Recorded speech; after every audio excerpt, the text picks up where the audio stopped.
নমস্কার সবাইকে, কেমন আছেন সবাই? আশা করছি খুব ভালো আছেন, সুস্থ আছেন। আমার একটা ছোট্ট ভিডিওতে আপনাদের স্বাগত জানাই। আজকের দিনটা হলো আমরা যাব আজকে ওয়া। আগের দিন আমি দুটো ভিডিও শেয়ার করেছি, যেটা হলো ফিরা আর ইমারোভিকলি। আর আজকে সকালবেলা থেকে আমাদের যেতে হবে ওয়া। ওয়া জায়গাটা হলো একদম স্যান্টোরিনির সব থেকে টপ। ফিরা, তারপর ইমারোভিকলি, তারপর সব থেকে উঁচুতে যেটা আছে সেটা হলো ওয়া। তো আমরা আজকে যাব ওয়া, যার জন্য চলে এলাম আমাদের হোটেলের সামনেই যে বাস স্ট্যান্ডটা ছিল সেখানে। হোটেলের যে মালিক আর তাছাড়া এখানকার লোকাল যারা, তারা বললেন যে এখান থেকে বাস পাওয়া যাবে। এই বাস স্ট্যান্ডে জাস্ট একটা লিখে দিয়েছে বাস স্টপ, এটাই হলো এখানকার বাস স্ট্যান্ড। তো এখান থেকে বললো বাস পাওয়া যাবে, কিন্তু এই যে মানে মোটামুটি আমরা 1 ঘন্টা ধরে দাঁড়িয়েছিলাম, কোনো রকম কোনো বাস পাইনি।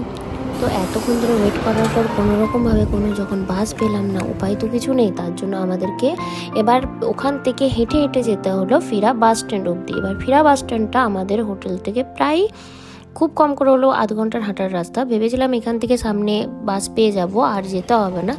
তো যাই হোক, এটা হলো ফিরা বাস স্ট্যান্ড।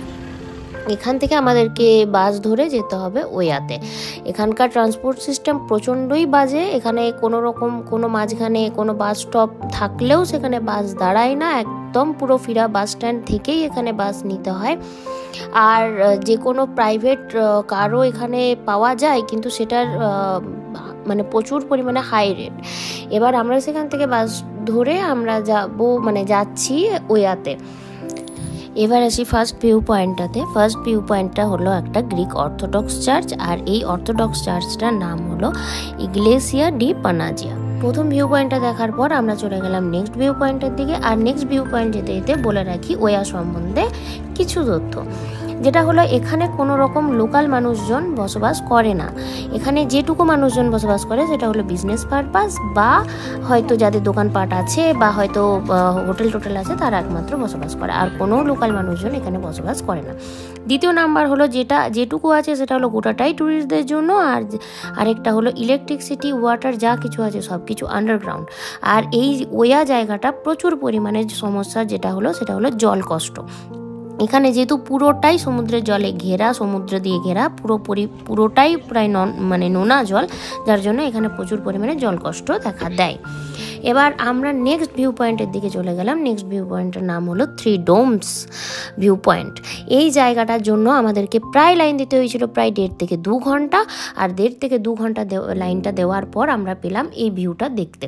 যেই ভিউটা অবিশ্বাস্য, খুবই সুন্দর। তবে 1.5 থেকে 2 ঘন্টা লাইনটা দিতে প্রচুর পরিমাণে কষ্ট, তারপর আবার রোদে যদি। তবে হ্যাঁ, সকালবেলাতে এলে এখানে লাইনটা অনেকটা কম থাকে, 2 থেকে 3 জন। যেহেতু আমরা 11টা-12টার সময় এসেছি, এখানে প্রায় 100 জনের পরে আমরা লাইনটা পেলাম। এবার চলে গেলাম next view point. Next view পয়েন্টটার নাম হলো চার্চ, ব্লু ডোম চার্চ, সেন্টোরিনির।